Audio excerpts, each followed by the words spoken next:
Jared Pond's first mission. The winner of Maroubra Hotel's weekly poker tournament is Jared Pond.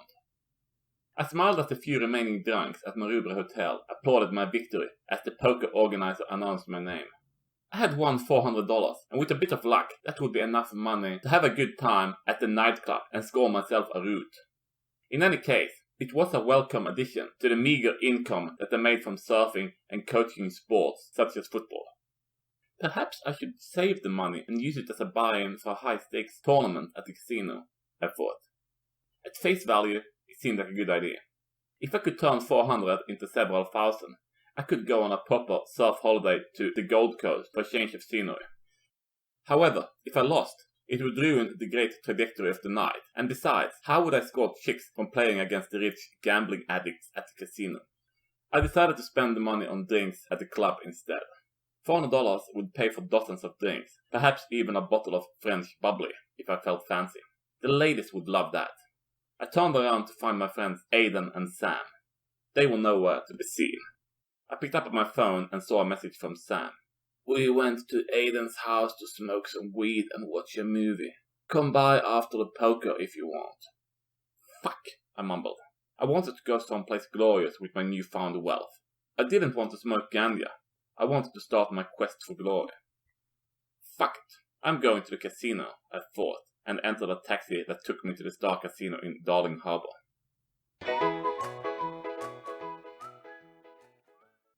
I could not believe my luck when I cashed out my winnings from the casino. While I hadn't won the tournament, I had placed well and I had made $3,000, more than a month's pay in a night. Oh, what a night, I sang to myself. Things turned even better when a sexy lady approached me and spoke with an Eastern European accent. Very well played, Mr. Pond. Thanks. I'm Jared. What's your name? I replied. Amasova. Anastasia Amasova. Anastasia replied. Pond. Jared Pond. I replied and reflected on how cool that sounded. Would you like a drink, Jared? I love a winner. Anastasia flirted. I reflected on her statement. I had finished third, so why did she refer to me as a winner? Don't be silly, Jared. Accept the drink, my inner voice said. Yes, I'm having what you are having. You seem to know your way around here, I said and smiled. Of course, Jared. Anastasia said, walked up to the bar and returned with 2 cosmopolitans. For a second, I felt like a pufta for drinking a colorful cocktail instead of a beer. Then I looked at the beautiful Anastasia and I realized that I definitely was not gay. Things turned even better when she leaned towards me and seduced me. Would you like to come to my room? Needless to say, there was no way I would reject such an offer, and I joined Anastasia on a walk upstairs. I didn't get far, as I felt dizzy and collapsed to the floor in the hotel corridor.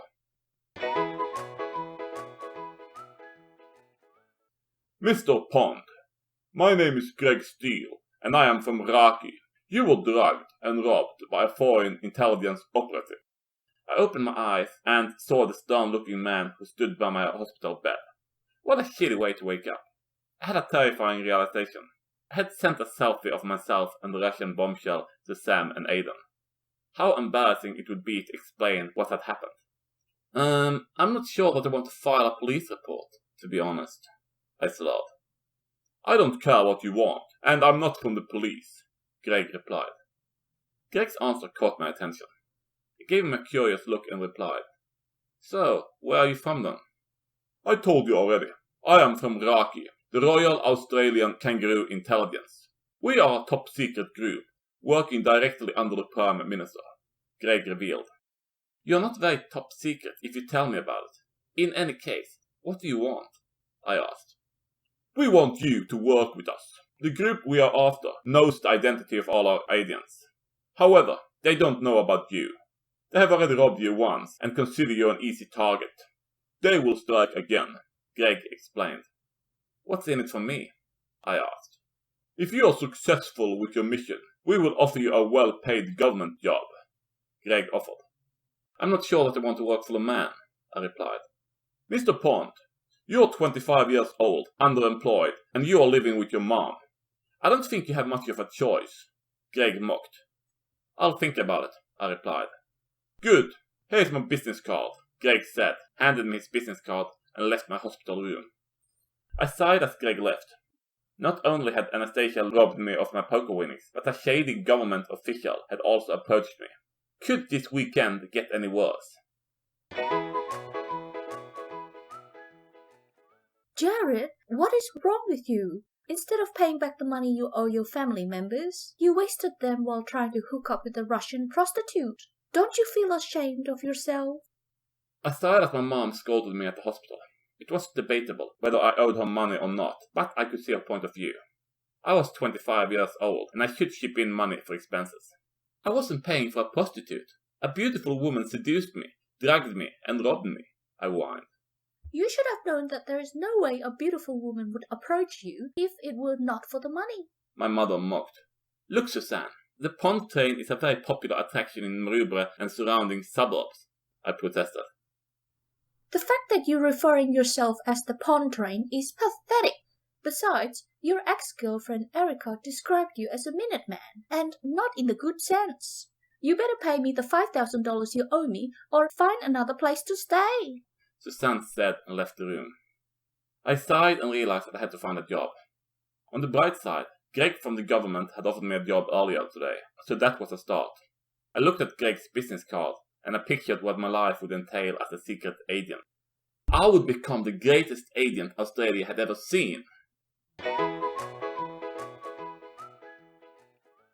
The next morning, I entered the Raki headquarters, which was in a plain building in Glebe. I met with Greg Steele and Prime Minister Marvin Richbull. The Prime Minister's presence shocked me. Didn't he have a counter to run? Greg approached me, shook my hand and spoke. Welcome, Jared. Before we begin, I have 2 quick questions. I'm ready to answer anything, I replied. Good. Why are you applying for this job? Greg asked. What a dumb question. He was the one who approached me in the hospital and offered me a job, I thought.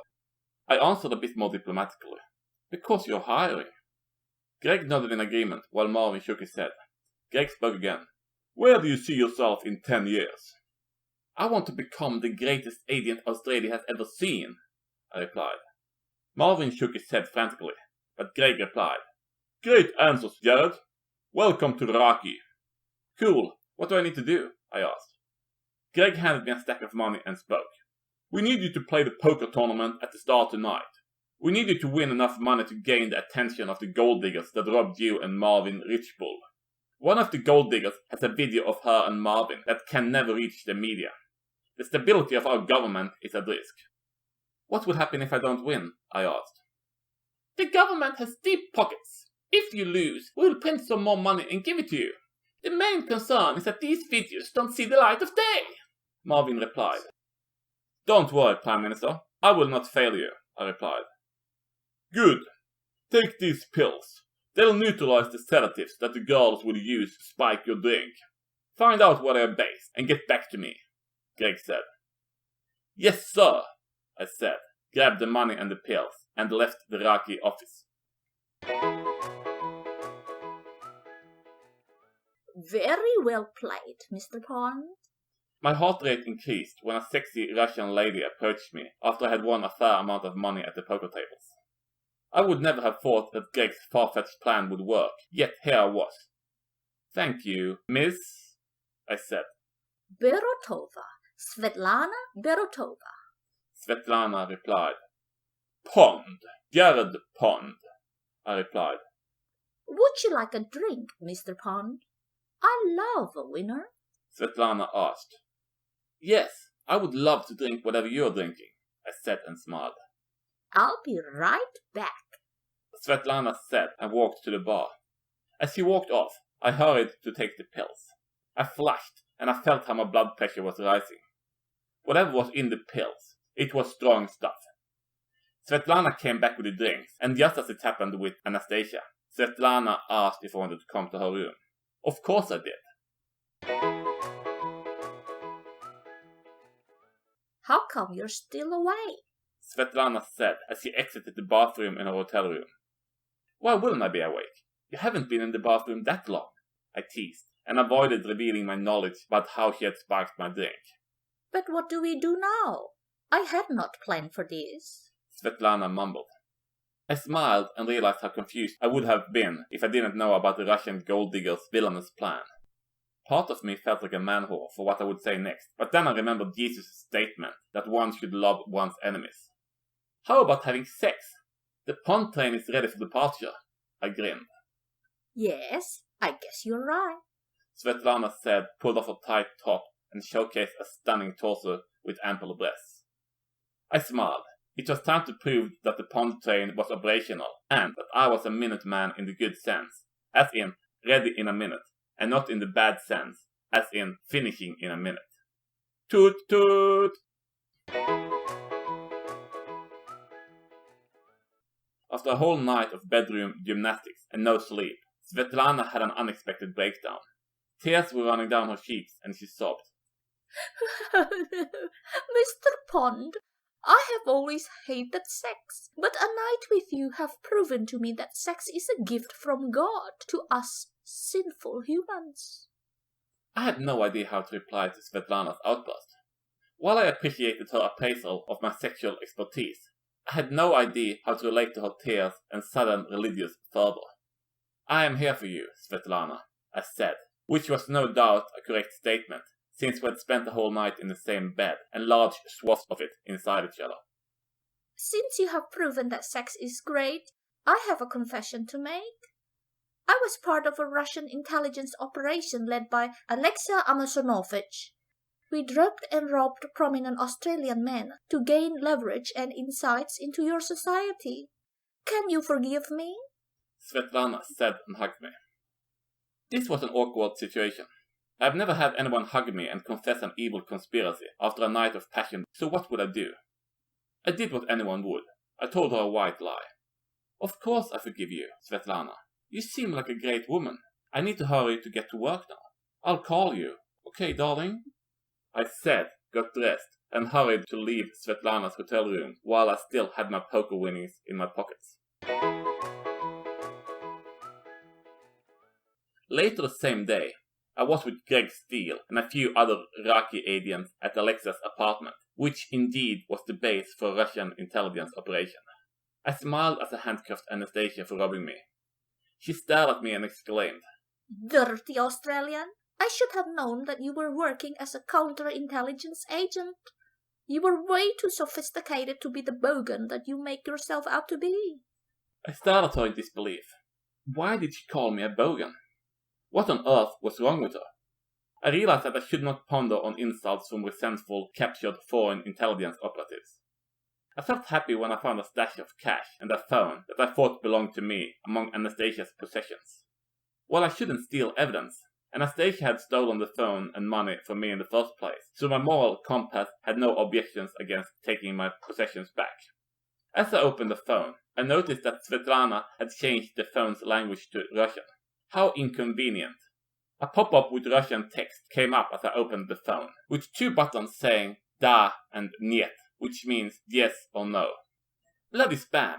How do I change the settings to English? I thought, and pressed one of the buttons. While I was trying to change the phone's language, I heard Greg Steele exclaim, Oh no! We came too late! Anastasia Amosova has already uploaded the nude photos of Marvin Richball on social media. We have failed our mission. I realized my stuffer, and I wiped my fingerprints off the phone. I had enjoyed my first mission as a Iraqi agent, but I wouldn't become the greatest agent Australia had ever seen if I got fired on my second day at the job. That's why I will do better next time. The end.